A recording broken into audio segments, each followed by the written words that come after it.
Y mientras pasan las ofrendas, queremos darle la bienvenida a cada uno que nos visita por primera vez. Sean bienvenidos aquellos que están entre nosotros. Nos complace tenerlos en medio nuestro. Y aquellos que ya son de casa, pues bienvenidos sean cada uno de ustedes, hermanos, a un domingo más para venir a sentarnos bajo la poderosa palabra del Señor. Y dicho eso, quiero pedirle al hermano Ezequiel, o Ezequiel, si puedes, en el versículo que dice allí, Eclesiastés. Ahí en Eclesiastés, si le das clic, van a ser unos versículos. Va a aparecer Isaías 53, versículo 5 al 6. Es el versículo del mes, hermanos. Isaías 53. Dice lectura bíblica o Eclesiastés 12. En el slide dice Eclesiastés 12. Y allí va a haber 4 slides en Eclesiastés. Uno de ellos va a ser Isaías 53, versículo 5 al 6. El versículo de memoria, hermanos. ¿Cuál es? ¿Alguien se lo sabe? Si no se lo saben, vamos a repasarlo. Está en la pantalla. Dice así: a la 1, a la 2. El versículo 5, Ezequiel. Ese es el 6. Ahí está.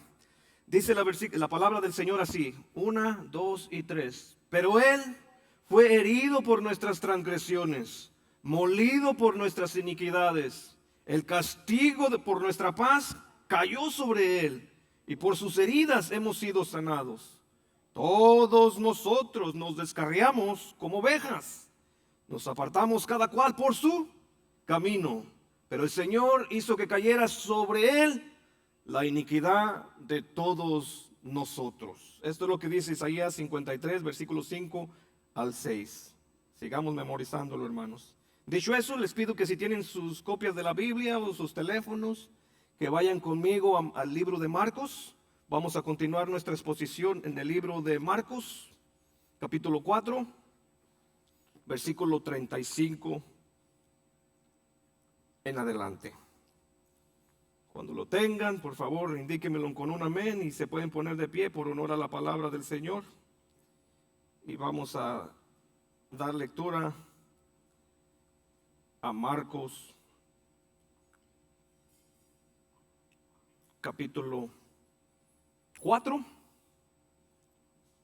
versículo 35. ¿Lo tienen?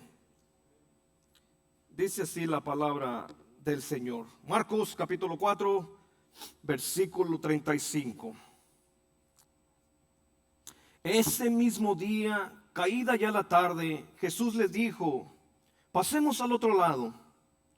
Despidiendo la multitud, lo llevaron con ellos en la barca, como estaba. Y había allí otras barcas con él. Pero se levantó una violenta tempestad, y las olas se lanzaban sobre la barca, de tal manera que ya la barca se llenaba de agua. Jesús estaba en la popa, durmiendo sobre una almohadilla. Entonces lo despertaron y le dijeron: Maestro, ¿no te importa que perezcamos? Jesús se levantó, reprendió al viento y dijo al mar: Cálmate, sosiégate. Y el viento cesó, y sobrevino una gran calma. Entonces le dijo: ¿por qué están atemorizados? ¿Cómo no tienen fe? Y se llenaron de gran temor y se decían unos a otros: ¿quién pues es este que aún el viento y el mar le obedecen? Dios añada bendición a su palabra. Pueden tomar asiento, hermanos. Acompáñenme una vez más a orar.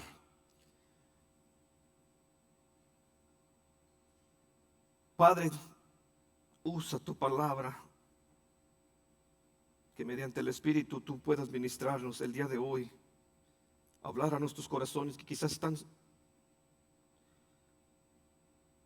por una tempestad, insosiegos, inestables, un caos.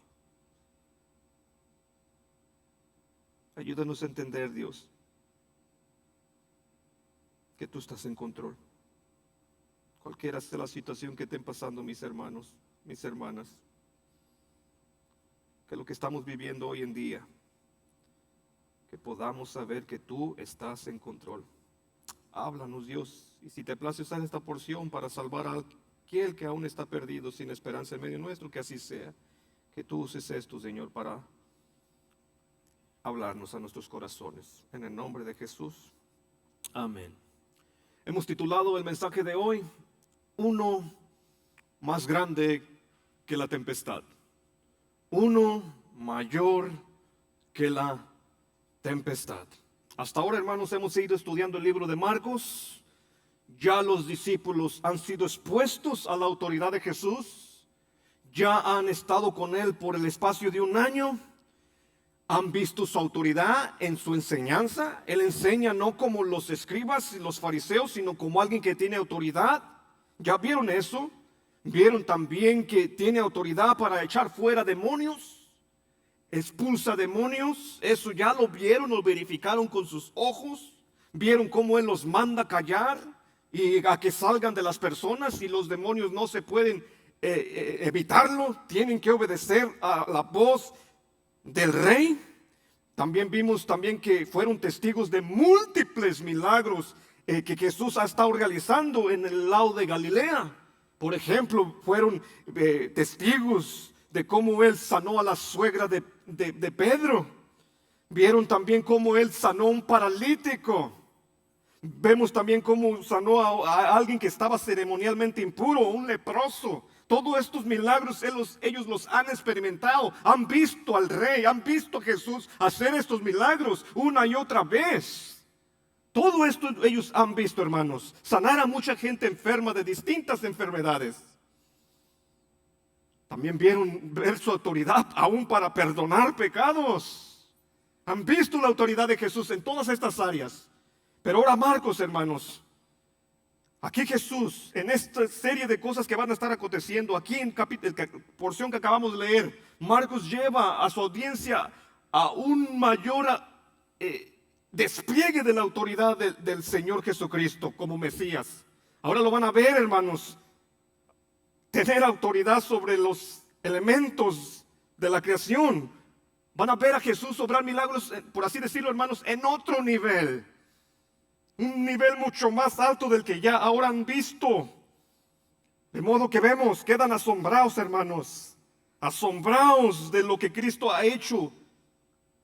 De la autoridad que ha mostrado al mandar a la tormenta, a la tempestad callar. Y vamos a ver que Marcos, hermanos, quiere llevarnos a este otro nivel de otros milagros más. Va a presentar 4 más. En el capítulo 4, el capítulo 5, nos va a presentar 4 ocasiones donde Jesús tiene y muestra una gran autoridad. Ya vimos la primera aquí, y es la que vamos a ver esta mañana, sobre la tempestad, sobre la naturaleza. Jesús la gobierna. Pero también vamos a ver que no solamente eso, sino también sobre el reino de los demonios Jesús tiene autoridad. Pero no solamente sobre el reino de los demonios, sino también vamos a mostrar que Jesús tiene autoridad aún sobre la enfermedad. Él es mayor que ella. Y finalmente Marcos nos va a mostrar también que Jesús tiene autoridad aún sobre la muerte. Y vamos a ver esos 4 milagros, hermanos, que Jesús va a realizar. Que Marcos se enfoca en dejarnos registrado lo que Él hizo. Así que la pregunta que queremos hacernos en esta mañana es: ¿qué tan grande es la autoridad de Cristo? Marcos nos la va a presentar, hermanos. ¿Qué tan grande es su autoridad? Vamos a verla a través de estos capítulos. Y vamos a iniciar hoy en el contexto. ¿Qué ha estado sucediendo en el contexto de Marcos? Bueno, ya saben ustedes, hermanos, que han estado viniendo semanalmente. Marcos, tras enfocar en diálogos del capítulo 3, versículo 6, hay una serie de diálogos. Vemos también que termina enseñando Jesucristo da discurso, enseñanza en parábolas. Ya vimos varias de ellas. Bueno, Él termina capítulo 4, hermanos. El capítulo 4 termina hablándonos de estas parábolas y se cierra todo allí. Ahora Marcos vuelve al tema que ha iniciado desde el inicio, al tema que ha iniciado desde el capítulo 1, versículo 15, al tema mayor de toda esta porción, hermanos, que va a ir hasta el capítulo 8, la autoridad del Rey, la autoridad de Jesús que ha estado desarrollando. Y aquí la vamos a ver, la autoridad de Jesús en la tempestad. Así que lo que queremos ver, hermanos, aquí Y lo que creo que el Señor nos quiere mostrar en esta porción es que veamos el tipo de autoridad que Jesús tiene. Marcos quiere mostrar este tipo de autoridad de Jesús para calmar una tempestad. E invitarnos, porque tú y yo no somos mejores que los discípulos, a depositar nuestra fe en Él, a confiar en Él. Eso es lo que nos quiere mostrar esta porción. La gran autoridad que Jesús tiene sobre la naturaleza, sobre la tempestad, e invitarnos a todos nosotros a confiar en Él. Y algo bien claro que dice el texto aquí, que debemos entenderlo. Si un hombre es capaz de detener la tormenta obedecerle a la tempestad, hermanos, si es capaz de calmarla, debemos darnos cuenta que no es cualquier hombre, no es un mero hombre, debe de ser Dios, porque solo Dios en el Antiguo Testamento puede realizar este tipo de milagros, este tipo de control. Y es lo que queremos mostrar, hermanos. Si Jesús puede calmar la tempestad, entonces, hermanos, con solo hablarlo, con solo ordenarla, entonces es Dios, hermanos. Debe de ser Dios. Y vamos a estar probando esto en bajo 3 puntos. Aquí está el bosquejo, hermanos. Vamos a ver la instrucción de Jesús a sus discípulos, versículo 35 al 36. Vamos a ver la humanidad de Jesús. Vamos a ver la respuesta que sus discípulos dan a la humanidad de Jesús. Y vamos a ver como el último punto, hermanos, la divinidad de Jesús. Este texto, hermanos, es sumamente cristológico. Tiene que ver con Cristo, con su divinidad y con su humanidad. La vamos a ver juntas aquí. ¿Y qué nos muestran a nosotros? ¿Qué nos enseñan? Y por último vamos a ver la reacción de sus discípulos hacia esta divinidad de Jesús, hasta este poder desplegado del Señor Jesucristo. ¿Y qué nos muestra a nosotros? Así que vamos al primer punto, la instrucción de Jesús a sus discípulos. Vean, hermanos, Marcos es muy preciso. Marcos es el más preciso, aunque es muy corta lo que nos dice, unas cuantas líneas sobre esta obra, este milagro de Jesús, nos da mucho detalle. Mucho detalle, hermanos, que solamente alguien que estuvo con Jesús pudo notar esos detalles. Es el único que, por ejemplo, nos dice qué hora del día era. Nos dice que era cayendo la tarde, al caer la tarde. Es el único que nos muestra eso. Pero nos da más detalles. Nos dice que en ese entonces Jesús estaba en la popa o atrás del barco, de la barca, dormido. Hasta nos dicen que estaba dormido, en una almohadilla, en un cojín. Nos da muchos detalles, hermanos. Y esto comprueba una vez más que Pedro fue el que le estaba dictando a Marcos toda esta historia, todo lo que Jesús hizo. Así que básicamente las memorias de Pedro fueron tomadas por la pluma de Marcos. Pero este es básicamente el evangelio de Pedro, que estuvo con Jesús y pudo ver todos estos detalles, hermanos. Vean esto, hermanos, al caer la tarde. Parece, hermanos, que cuando Jesús dejó la casa donde estaba enseñando, donde vinieron sus parientes, donde lo acusaron de tener un demonio, él abandona ese lugar y vimos que en capítulo 4 él se va a las orillas del lago y allí comienza a predicar. Allí comienza desde una barca a enseñar. ¿Cómo? Por parábolas. Parece, hermanos, que todo ese día Jesús se la vivió enseñando hasta el atardecer. El mismo día, ese mismo día es cuando sucede esto, hermanos. Después de contar sus parábolas, después de interpretárselas a sus discípulos, Él les dice, vayamos, pasemos al otro lado. Todo sucedió, hermanos, en ese día. ¿Y qué día para Jesús? Acusado por los líderes religiosos, menospreciado por su familia. ¿Qué día para Jesús? Va al lago de Genesaret, a las orillas del lago, del mar, y está enseñando. Un día pesado, hermanos. Pero él dice, por razones que no nos explica el texto, Jesús decide abandonar ese área y cruzar al otro lado. Ese otro lado, hermanos, era la región de Gadara o de los Gadarenos, que estaba al este de donde estaba Jesús enseñando. Así que ese lugar, hermanos, era conocido por estar plasmado de gente pagana o gentiles, como los conocemos. Allá va Jesús. Jesús tiene una misión, no se la dice a sus discípulos, simplemente les da una orden, una instrucción: crucemos al otro lado. Vemos, hermanos, que los discípulos, despidiendo a la multitud, lo llevaron, acataron las órdenes de Jesús. Con ellos en la barca lo llevaron como estaba. Como estaba nos dice, hermanos, básicamente que Jesús no tuvo tiempo de regresar a la tierra, de pisar otra vez la orilla, sino que allí mismo donde él estaba enseñando y predicando, así se lo llevaron. Vámonos. Y comenzaron una travesía de 6 o 7 millas hacia el este para cruzar, como Jesús había dicho, este mar o este lago de los Gadarenos, ir hacia los Gadarenos. Vemos, hermanos, esto de inmediato. No le dieron chance a Jesús de nada, sino vámonos pues.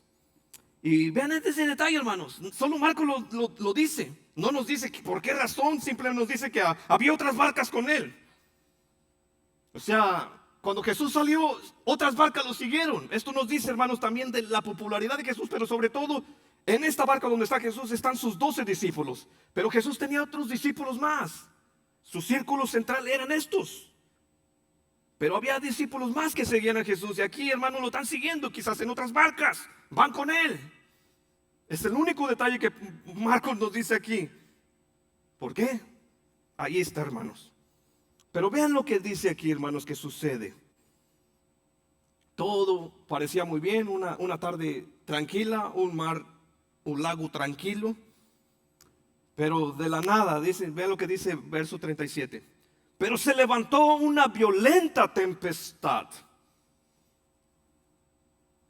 Una violenta tempestad, hermanos. De modo que provocó grande oleaje, muchas olas que se abalanzaban contra la pobre barca, llenándola de agua, hermanos, y amenazando con hundirla. Así es este lago de Galilea, impredecible, rodeado de montañas. El monte Or, si no me equivoco, sus oleaje o sus vientos corrían y bajaban como resbaladilla por estas montañas hacia el lago de Galilea, haciendo y provocando este tipo de tempestades. De la nada, hermanos. Así que había un peligro para los discípulos. Por el reproche que Jesús les da, en versículo 41, vemos qué estaba sucediendo en sus corazones. Vean, hermanos, Jesús les dice: ¿por qué se llenaron de gran temor? Recordemos que 4 de ellos eran experimentados pescadores, conocían este lago como la palma de sus manos, ya habían estado en tormentas. Pero llegar a este tipo de crisis, hermanos, este tipo de circunstancias, olas que se lanzaban sobre la barca de la manera que ya la barca se llenaba de agua, ese fue el resultado. Temieron. Y por Mateo y por Lucas sabemos que estaban con gran temor, algo que quizás nunca habían visto o experimentado, porque era una gran, el griego habla de una gran tempestad, con grandes oleajes, que amenazaba con sus vidas, o sea, los iba a hundir. Y ellos, es más, hablan de perecer. Vamos a perecer, vamos a morir.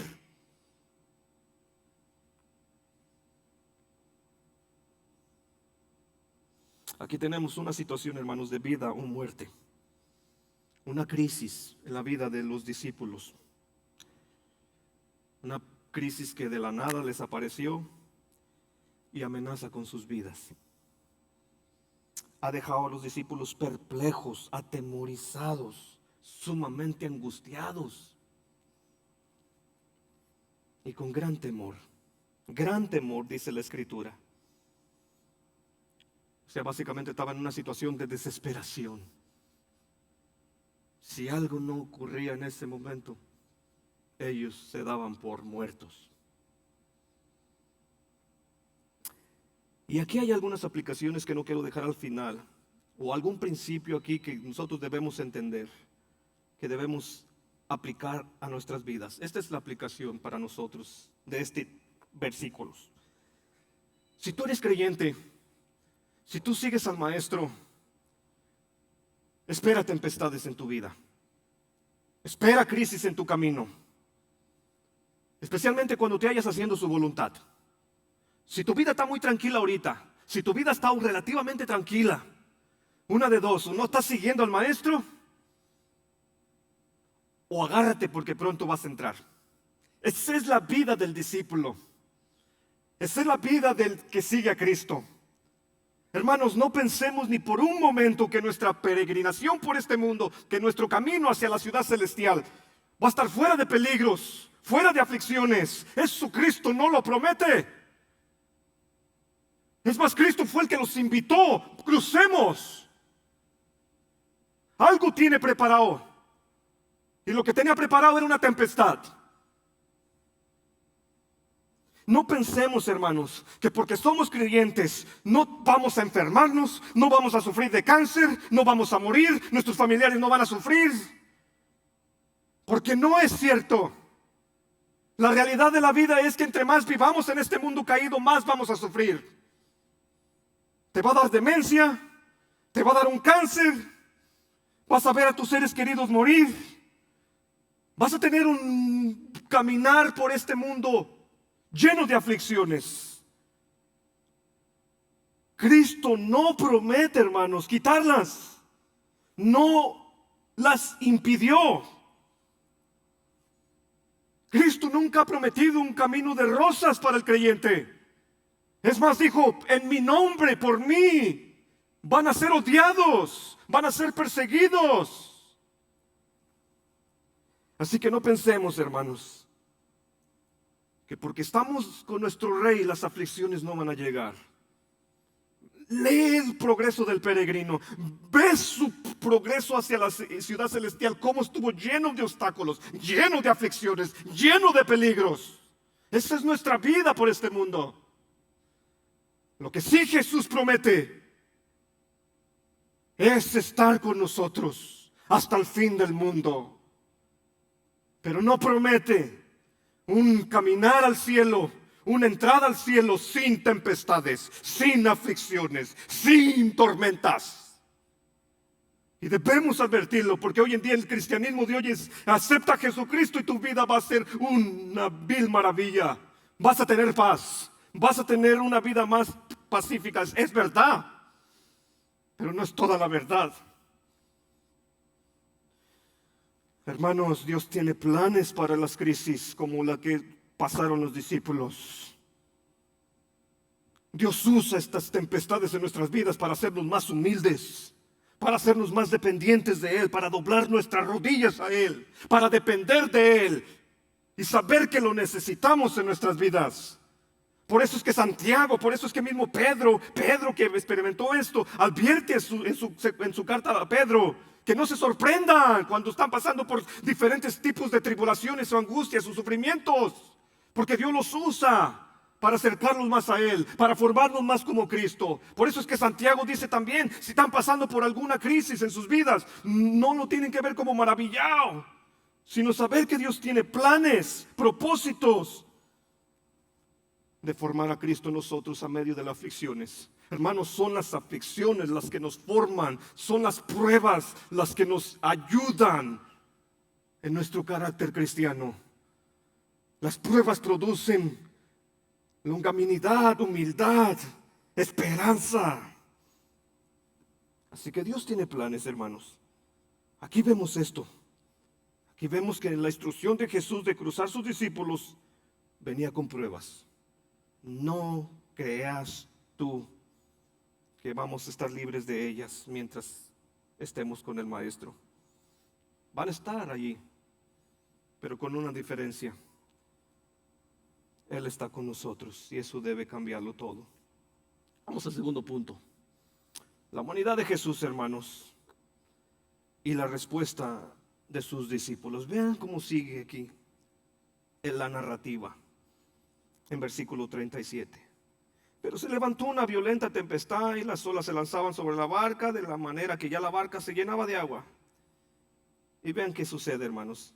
Jesús estaba en la popa, la parte trasera del barquito. ¿Haciendo? Mira qué estaba haciendo. Durmiendo sobre una almohadilla. Entonces lo despertaron. Mientras los discípulos se encuentran con sumo temor, en grandes apuros, que piensan que pronto van a perecer, que pronto esa barca se va a hundir, Marcos nos registra lo que Jesús está haciendo. Y lo que Marcos nos registra, hermanos, es sumamente interesante. Estaba profundamente dormido sobre una almohadilla en la parte trasera del barco. Y la pregunta aquí es, ¿por qué Jesús dormía mientras sus discípulos estaban gritando? Ese viento corría con gran fuerza, esas olas entraban a la barca y no obstante Jesús sigue dormido. ¿Por qué? Bueno, aquí hay dos razones, hermanos, que quiero presentarles, dos razones por las que creemos que Jesús está haciendo esto. Primero, hermanos, porque es plenamente humano. Jesús tenía un cuerpo como el tuyo y el mío, semejante al humano, a nosotros, en todo, excepto el pecado. Jesús era igualito a nosotros, pero sin pecado, es la diferencia de Jesús. Y como hombre, hermanos, Cristo estaba sujeto a un cuerpo como el nuestro, con limitaciones. De modo que cuando sintió cansancio, se paró y se sentó sobre una roca. De modo que cuando sintió cansancio pidió de beber, dame de beber. De modo que cuando tenía hambre, como un cuerpo como el nuestro, tenía hambre. De modo también que pudo experimentar lo que es llorar. Lloró, sufrió. ¿Por qué? Porque tenía un cuerpo como el nuestro. La Escritura nos dice que nació de una mujer, de la Virgen María, de modo natural como cualquier otro de nosotros. Fue amamantado, fue crecido, supo todo lo que es vivir en un mundo caído, hermanos. Tuvo un oficio como tú y yo, fue carpintero. Ya vimos, hermanos, que se indignó, se molestó, se enojó con un enojo santo. En capítulo 3, versículo 5. Vemos también que se entristeció al ver la dureza del corazón de los religiosos. Vemos también, hermanos, que va a sufrir en una cruz, porque era hombre. Así que esa es la razón por la que Jesús, hermanos, estaba dormido, porque también necesitaba sueño. El título favorito de Jesús, que se registra más de 80 veces en los evangelios, es el Hijo del Hombre. Ese es su título de Jesús. Y con ese título Jesús afirmaba dos cosas, hermanos: que era auténticamente humano, plenamente humano, pero también que era un hombre, o era el hombre ideal, perfecto, que iba a dar su vida en sacrificio por muchos. Así que esto tiene grandes implicaciones para nosotros. Nunca digas a Dios, tú no entiendes lo que estoy viviendo, porque eso es mentira. Él sabe completamente por lo que pasas. ¿Por qué? Porque Él vivió en este mundo caído y maldito y sufrió sus efectos. Sufrió lo que es una traición, sufrió lo que es el desprecio, sufrió lo que es el rechazo. Así que Jesús entiende plenamente. Por eso Hebreos 4:15 nos dice que tal sumo sacerdote nos convendría, uno que es capaz de compadecerse de nosotros. ¿Por qué? Porque nos entiende.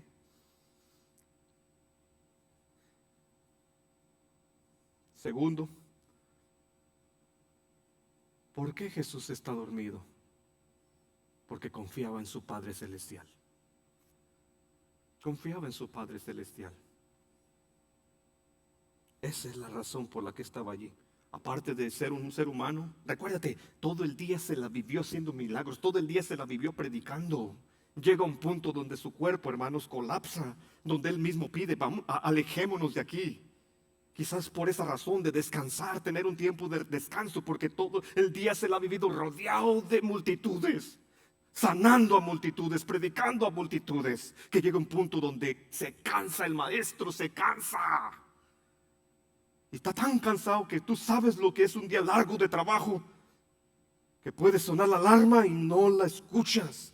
Aquí Jesús está cansado, pero también otra razón, hermanos, confía plenamente en su Padre Celestial.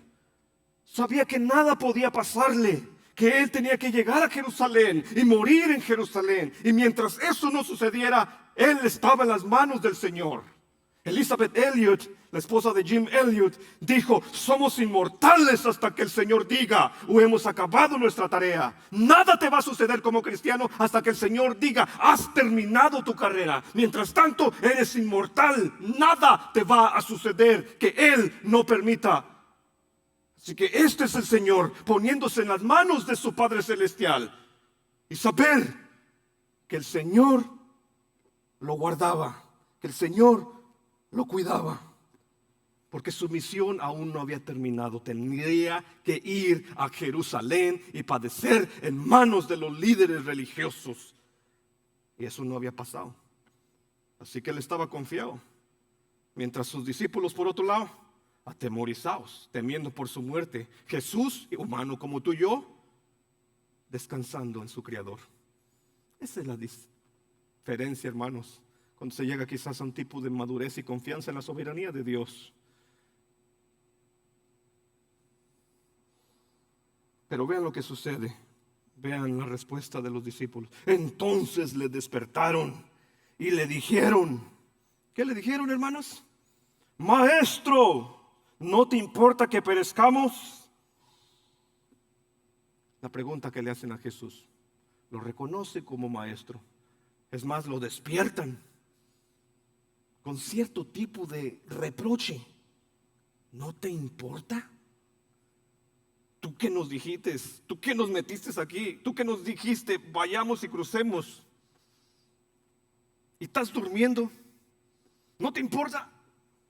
¿No te importa morir? ¿No te importa que nosotros muramos también? Muerte, reproche. Aquí le lanzan un reproche a los discípulos, hermanos. ¿Y de qué lo acusan? De despreocuparse por ellos, de dejarlos perecer. Ese es el cargo que le hacen. Y no puedo evitar hacerme la pregunta: ¿cuántas veces nosotros somos así? ¿Cuántas veces no le hemos recriminado al Señor? ¿Dónde estás? No te importa. Te has alejado de mí. Ya no caminas a mi lado. Ya no te interesas por nosotros. Nos has abandonado. Qué crueles son, ¿no? Y así somos nosotros. Así es el corazón del ser humano. Prontos para acusarlo. Prontos para decirle: por eso ya no te sirvo. Por eso ya no te sigo. Porque ya no estás conmigo.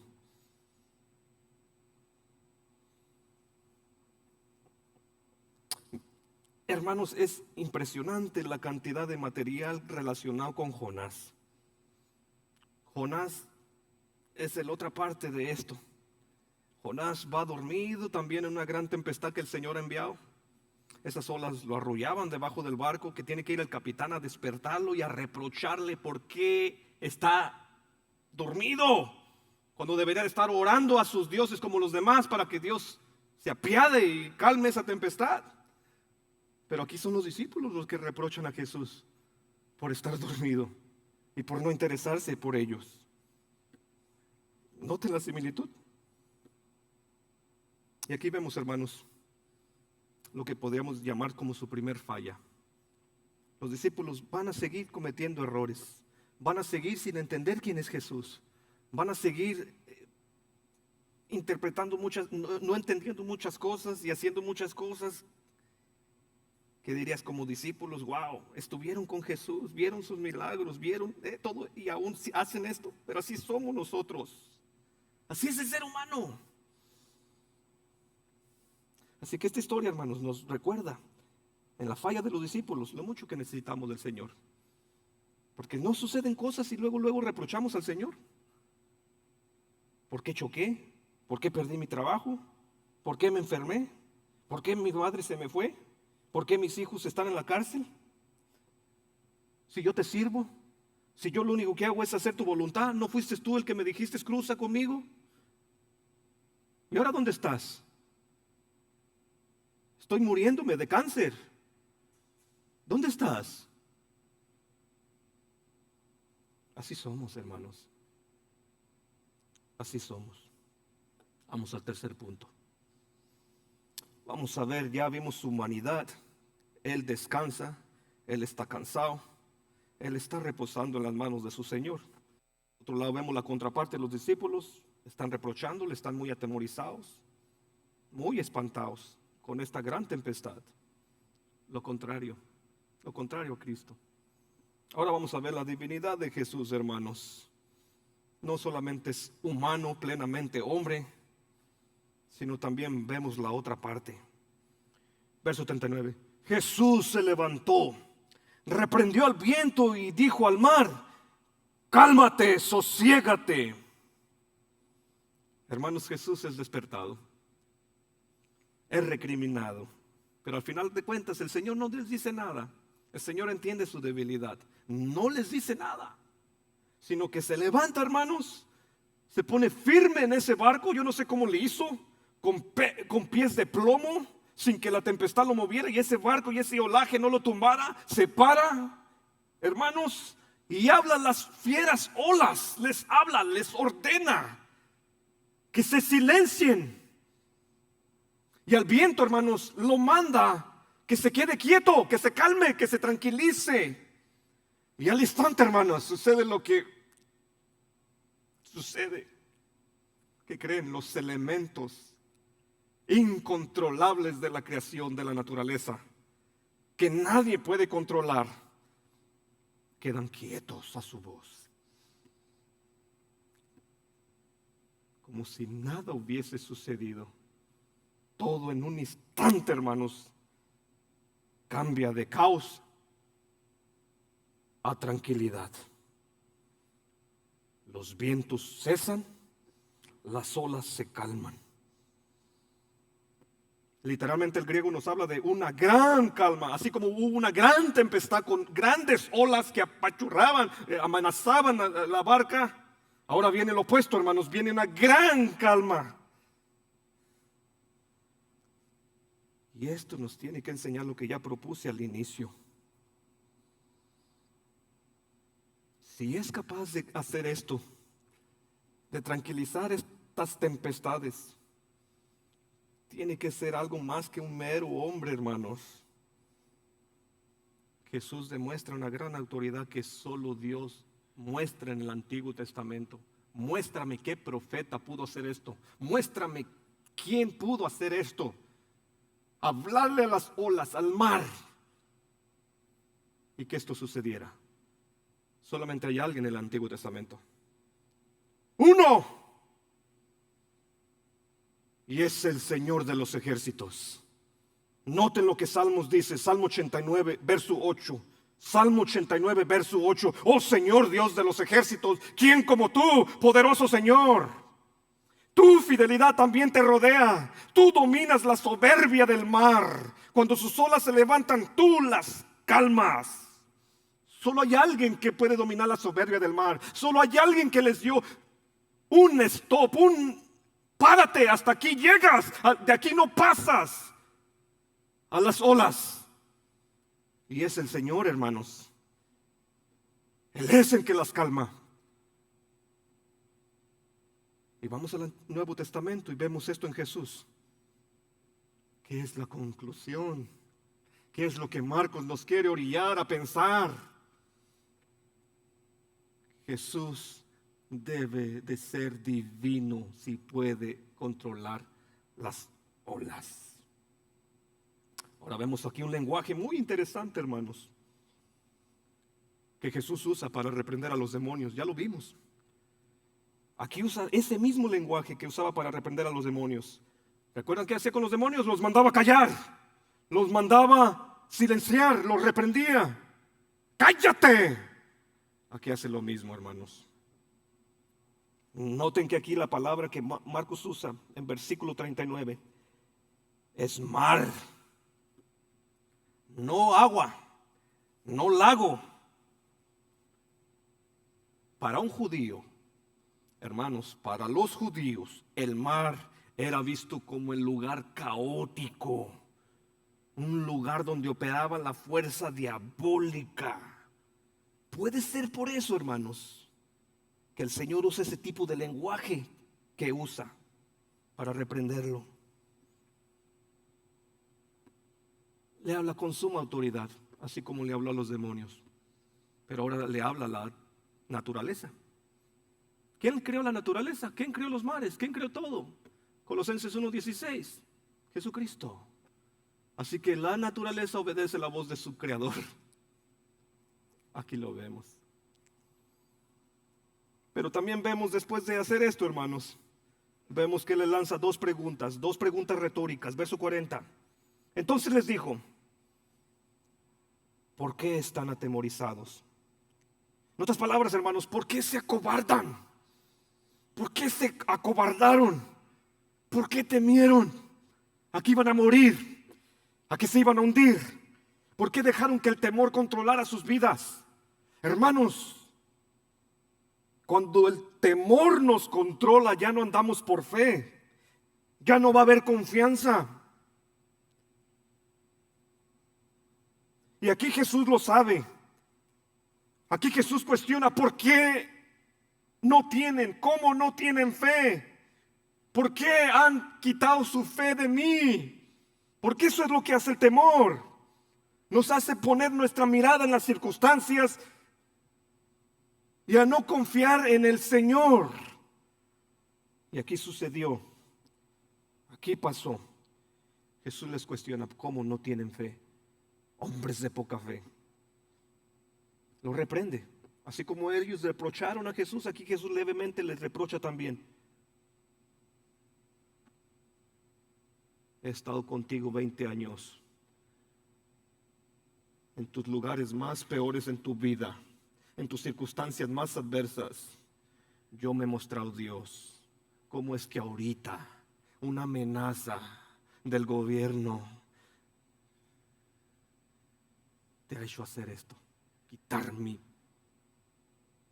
la confianza en mí.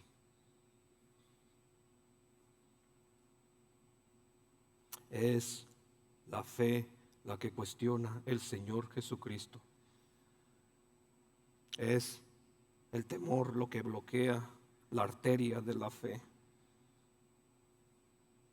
porque hace que nos olvidemos de sus promesas, hace que nos olvidemos de sus grandes actos en el pasado, hace que olvidemos todo lo que el Señor ha hecho a nuestro favor, porque nos centramos en el problema, en la circunstancia, y no vemos la salida porque estamos viendo nuestras propias fuerzas en nuestro propio interior y no alzamos nuestra mirada fuera del problema y decir: la esperanza y la salvación viene del Señor. Tú sigues siendo fiel. ¿Se olvidaron de qué, hermanos? Se olvidaron de esto.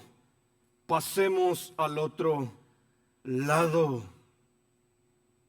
El Señor no les dijo: intentemos a ver si podemos llegar al otro lado. No, Él les dijo: crucemos, un acto, un hecho. Pero nosotros nos olvidamos de eso. Que Él dijo: yo los llevaré a la ciudad celestial.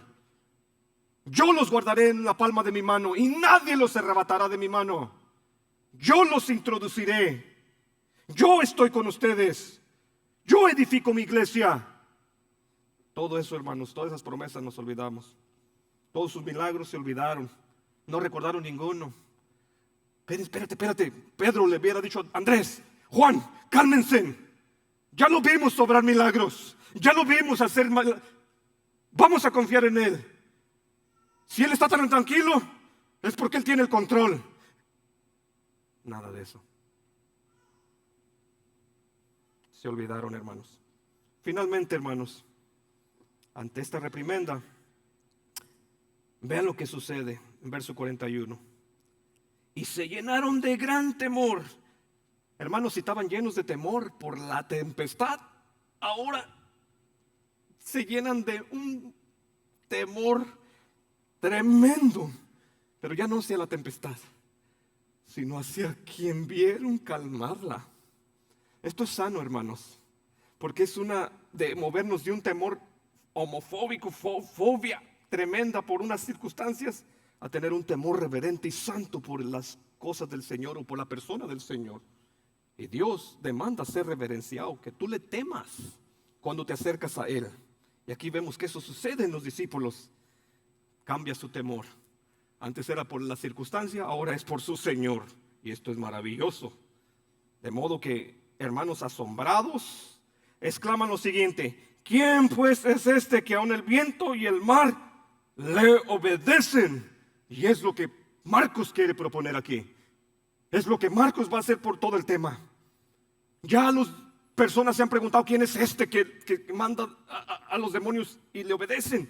Ahora los discípulos también se hacen la misma pregunta: ¿quién es este? No va a ser hasta el capítulo 15 que vamos a ver que ellos van a abrir sus ojos y van a entender quién es. Pero hasta ahorita no entienden quién es este. Nunca habían visto un hombre hacer esto. De modo que se asombran. Que el viento y el mar le obedecen.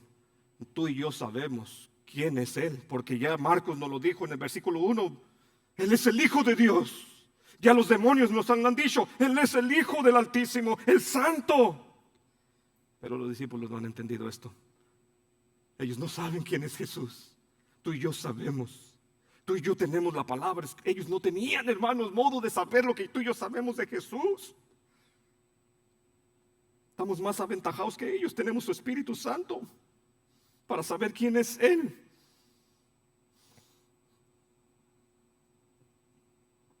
Así que nos lleva a una aplicación más. No olvides, hermano, hermana, el vasto poder del Señor para librarnos, si Él así lo desea, de toda tempestad. Van a llegar las tempestades. Él puede librarnos de ellas si así lo desea. Pero recuerda, muchas veces las tempestades Dios las usa para moldearnos a su imagen. Tampoco olvides quién está a tu lado. Si Dios es con nosotros, ¿quién contra nosotros? Si Cristo está en tu vida, no debes temer mal alguno, porque Él cuida de los suyos. Pero recuerda, ese cuidar no significa una vida libre de crisis en esta vida, sino ese cuidar significa que Él cuidará tu fe. Él guardará tu mente y tu corazón con paz, anclado a sus promesas de quién es Él. Confiemos, cualquiera sea tu tempestad, confía en el Señor. Termino con esto. Yo me quedaría corto si te dijera, hermanos, porque quizás lo has escuchado, esto lo has oído predicar muchas veces. Si yo dijera, el tema de este sermón es Jesús calma tus tempestades, yo me quedaría corto. Es cierto, Jesús calma tempestades, pero ese no es el mensaje de Marcos. El mensaje no es que Jesús calma tus tempestades. El mensaje es que Él tiene autoridad sobre la naturaleza. Él es rey sobre ella. Él la controla. Pero si hablamos de tempestades, quiero terminar con la cruz. Quiero terminar con Cristo. Si hay una tempestad, si hablamos de tempestades, si hay una que amenazaba a toda la humanidad y que amenaza a toda la humanidad, es el pecado. El pecado cayó como un oleaje, tempestad tremenda sobre Jonás. Jonás, a modo que todo se tranquilizara, tuvo que hacer un sacrificio. Él se suicidó básicamente. Écheme al mar y se va a calmar todo. Sabía que eso era, y así sucedió Cuando Él fue lanzado, todo se tranquilizó. Aquí Jesús no dijo écheme al mar. Aquí Jesús simplemente habló.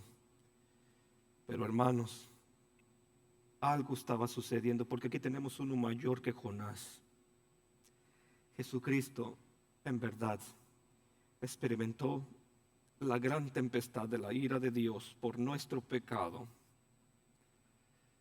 La ira del Señor cayó sobre Él como ráfagas que amenazaban con destruirte a ti y a mí. Él tomó nuestro lugar. Él verdaderamente soportó como hombre y como Dios ese juicio sobre Él, esa tempestad de la muerte, de la condenación, del juicio divino que cayó en esa cruz sobre Jesús, para que tú tuvieras paz con el Señor mediante su sacrificio. Él verdaderamente, si hablamos de eso, Él verdaderamente calma tempestad, la tempestad. Y la mayor tempestad que estamos experimentando como seres humanos no es una crisis económica, no es una crisis de salud, no es una crisis familiar. La crisis o la tempestad que amenaza con nuestras vidas, si no tienes a Cristo, es tu pecado. Que tarde que temprano, si no es perdonado, el gran juicio de Dios, la tempestad de la ira de Dios caerá sobre ti. Si no tienes a Cristo, estás en peligro. Si Cristo no está en tu barca se va a hundir en el juicio de la condenación eterna. Por eso te ruego, ve a Jesús como tu única salvación, como tu única esperanza. No podrás salir de este juicio, de esta tempestad, por ti mismo. Necesitas a Cristo. Ven a Cristo en fe y arrepentimiento, y Él será tu Salvador, quien te rescata de hundirte en el juicio divino, sin perdón y sin salvación. Ven a Él. Oremos. Amantísimo Señor, gracias por recordarnos que tú tienes el control sobre las tempestades o sobre la naturaleza. A ti te obedecen porque tú la creaste, tú formaste. Es más, recordamos la creación, todo estaba en caos. Y lo único que tuvo que suceder es sea la luz. Tú hablar y todo fue formado. Lo que no había, estaba en caos, todo fue ordenado. Igual vemos con Jesús. Cállate, enmudece. Y todo fue una gran calma. Lo caótico llegó a estar tranquilo, porque el Señor habló. Tú hablaste, tú eres poderoso, tu palabra es poderosa. Por favor, úsala para traer quizás tranquilidad a corazones afanados, a corazones caóticos, que solo tú sabes, Dios, cómo han estado viviendo un día más con tanta carga en sus vidas. Dios, gracias. Gracias por tu Hijo Jesucristo. Porque podemos ver que como iglesia, mientras tú seas nuestro capitán, mientras tú estés al mando, no debemos temer cualquier amenaza que el mundo quiera hacer o el diablo, porque tú estás con tu iglesia. Confiamos en ti, Señor. Y en esos momentos difíciles que estamos viviendo, la crisis que estamos viviendo, permítenos que sea un recordatorio de que tú estás en control. Permítenos depositar nuestra confianza en ti. En vez de temer, tener fe en ti. El que es poderoso para librarnos, si así lo desea. El que creó la creación. El que todo le obedece. Tú puedes bien cambiar nuestras circunstancias o bien cambiar nuestros corazones. tú puedes hacer eso, que tú eres el Todopoderoso. Descansamos en ti, Creador, descansamos en ti, oh Padre. Sea tu Espíritu Santo dándonos la fuerza para continuar un día más, esta semana más, reconociendo que te necesitamos y de que por la crisis que pasemos, descansamos en que tú estás con nosotros. No en que no va a haber crisis, sino en que tú estarás en medio de ellas con nuestros corazones atemorizados.